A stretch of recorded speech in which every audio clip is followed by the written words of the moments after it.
यामध्ये टाळ्यांचा कसं पाहिजे केवळ 6 वर्षाची कन्या आहे.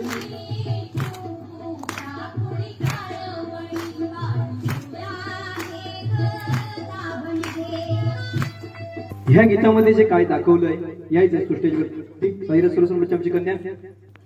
खरंच ह्या गीतामध्ये काय दाखवलंय बघा की ती लग्न झालेली स्त्री आहे आणि ती आपल्या छोट्या बाळाला घेऊन आपला संसार करण्यासाठी पिन विकते, फणी विकते, बावली विकते. तर खरंच हे गाणं अख्ख्या महाराष्ट्रात गातंय. ह्या गीतासाठी साईरा सुरसंबळ जोरदार क्या बात आहे. फार सुंदर असं गीत. आणि मी हिला काल फोन केला हिच्या आईला आणि म्हटलं हे गाणं मला तयार पाहिजे आणि फार सुंदर असं तू गीत केलं. एकदा जोरदार टाळ्या माझ्या मुलीसाठी आले. जोरदार टाळ्या. तुझं नाव सांगायचं लगेच.